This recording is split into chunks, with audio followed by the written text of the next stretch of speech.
It's snowing, the wind's blowing, so why not shoot another episode of 42nd Street Pete's Grindhouse, because I don't feel like going outside, nor getting fucking dressed at this point. But anyway, I was asked a couple questions about the Kidde Matinee deal. And I think I've spoken about this before, I wrote about it before. Honestly, when I think about it, that's where I got my film education, so to speak, because the Kidde Matinee consisted of basically 2 features, 3 Warner Brothers cartoons, and a 3 Stooges short. A lot of the films were running on TV. It was the AIP stuff. And I can remember, I don't remember I remember the first 2 we saw there, me and my brother. It was Curse of Frankenstein, Horror of Dracula. And, of course, we were dropped off there. This was like, the whole use a VCR, DVD, TV as a babysitter. Well, they didn't have that luxury back then. The TV was monopolized by my grandparents, and they must have found out about this. So they, inadvertently dropped us off there, not asking what the films were. So, of course, I told my loudmouth little brother, don't ever fucking say what we're seeing here. So I think the question was asked, what were the best ones you saw? And I can't answer that question because I only go with the worst ones I saw, like Jerry Lewis films. Some Disney films they threw in there. And if you were dropped off, you had to fucking go. You couldn't just say, well, there's no horror movies playing, I'm not going to. No, you couldn't do that. But you got some great double bills. And I can't remember how old I was when this started. But see, it was mostly at the Embassy in Orange on Main Street. And the thing was, I had like really weird fucked up teeth when I was born. Like I had my fangs were like up here instead of where they're supposed to be. So I had to go to this orthodontist that was like on the same block as actually the theater. So what would happen was I would get out of school and then walk down there to the dentist, but I'd have to walk past the Embassy. And I'd always look in the lobby because they had this big sandwich board, and it would have the insert poster like this. They would have, about this size, a lot sturdier than this because they kept shipping them out and you were using them back then. Collectors would know that whole property of the screen services, whatever, they had to return them. Because I had a couple of times, hey, can I have that? No, fuck you, kid, they got to go back. So I would look in the window and see what was going to be there Saturday and then gauge whether I wanted to go to the Kidde Matinee. And 9 times out of 10 I want to go because they would just get a weird mix of shit. And it was like, okay, I saw Horror Party Beach without Curse of the Living Corpse. I don't know what was running with that, but then 2 weeks later they had Curse of the Living Corpse without Horror Party Beach with a co-feature. They had 4D Man and Dinosaurus, I remember that.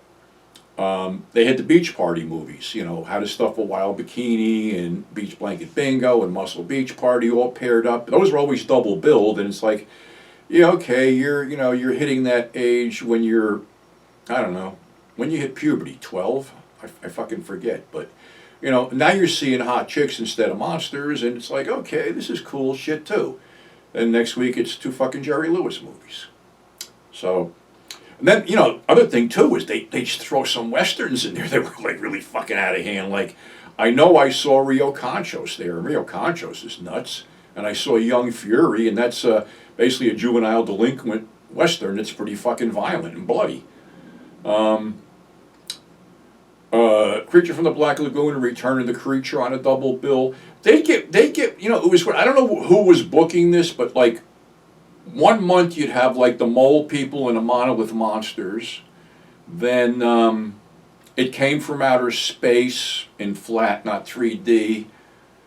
And what the, just that, Deadly Manus, something like that. That whole weird mix of like the 50s Universal stuff, the 50s AIP monster movies, and other things. And then a couple oddball things, like I said, you got the Horror Party Beach. That wasn't like released from a major distributor, but that wound up there. The thing was, most of these, whoever was booking this shit seemed to get this motif that anything in black and white that said monsters was cool. That, that wouldn't be a bad thing. The same with, okay, westerns. Kids like cowboy shit. They don't like, John Agar got shot in the face in Young Fury, so yeah, we love cowboy shit. Yeah, so you never know what was going to. Like I said, I kept walking by there all the time, and I'd go with, my two cousins, Gary and Stephen, who were fucking rowdy, and a bunch of guys from. We were in high school. We were doing this still. Can't remember the kid's name. Burns was his last name. There was about 6 guys there. We would go, and that's when we started throwing shit at the screen. And then, of course, Crazy Tommy. And then I met Big Al there. Weirdly enough, I was going to go take a leak, and he was leaving the place, and he grabbed me by the arm and turned me around. He goes, "You don't want to go in there." Then there was an explosion. He set off a cherry bomb. So that was our first meeting, and he was like a regular there too. I guess his parents dumped him off too. So that's how we met and became friends. He would get out of hand too. Then it was the career usher Bob, who went to school with my mother. Back then, I guess you were allowed to beat the shit out of kids that got out of hand, because I saw him bodily grab people and throw them through the side exit door when people were getting fucking stupid. I never had a problem with him. We used to break his balls and shit. We made him twirl his flashlight a couple of times, and they dropped it and broke it on the arm of the seat. I guess there were more security, because, like I said, those crowds got rowdy. We'd be throwing, those, 3-inch Super Balls. We'd be throwing them at the screen and let them bounce around and shit. One time, they never did this again. I might have talked about this before. They had 5 horror happenings. It was supposed to be 4 monster movies and the Goofy Monsters of Spook City, 2 people dressed up like Frankenstein and Dracula. So, we're sitting there going, oh, fuck, we're going to be here all day, 4 fucking movies? No such luck. First movie was The Haunted Palace. I love The Haunted Palace. That lulled us into a full sense of security. The next 3 movies were Tales of Terror, 3 different segments. There's your 4 horror happenings. So, realizing we were all fucked, and not that these were bad movies, but we weren't going to get what we thought we were going to get. Of course, when the Goofy Monsters of Spook City came up, they were pelted mercilessly by anything we had eaten up until that point. So, and yeah, they used to have a snack, candy counter. It was great. I liked licorice all sorts. I was probably the only one who fucking bought them. But fresh buttered popcorn, the whatever those fucking weenies were on the thing that I wouldn't eat if you paid me. But yeah, good shit. And then what else did they have down there? That was the last time they ever did anything live. I saw a ton. I saw Earth versus the Spider there. I think it might have been my 16th birthday, maybe. I saw the original Killer Shrews Giant Gila Monster combo. That was there. Weirdly, stuff that I think maybe the titles might have, and the Flesh Eaters never showed up there, and that had already done its run, and I guess that title knocked it off. I'm sure Blood Feast might have knocked that off at the thing too. They really fucked up when they did Night of the Living Dead. For some reason, they booked it as a kiddie matinee. Night of the Living Dead, how bad can it be? Well, guess what? That signaled the end of the kiddie matinee, because kids went into shock.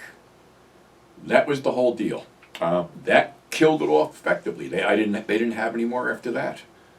So, I don't know how many, it was a lot of years I spent in that fucking theater. And then, the other thing too was, they had some great grindhouse double features that would wind up there. So like I said, another show, I had sat through the kiddie matinee because I went in the back after that, because there was maybe a half-hour window between the Saturday kiddie matinee and the early show, which was around 5 o'clock. So they time it so they'd get everybody out of there by like 4:30, and then bang, 5 o'clock it would start. So it was Terror Creatures from, fuck. Bloody Pit of Horror and Terror Creatures from Beyond the Grave. That was the Eurotrash double feature I saw there.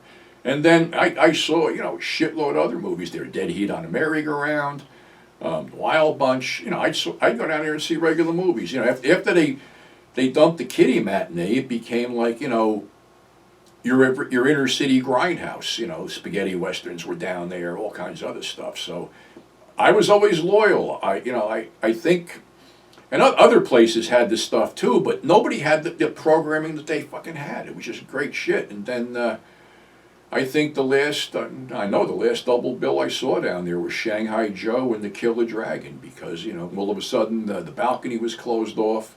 You didn't want to go into the restroom, and the smell of crack permeated the air. So that was my last show down there. But yeah, to answer everybody's questions about what was the greatest thing you saw there, everything but the Jerry Lewis shit and the other fucking pablum. You didn't get a lot of that though. They would dump the kids off, and be out in front, when the thing closed, and you'd see a line of fucking cars.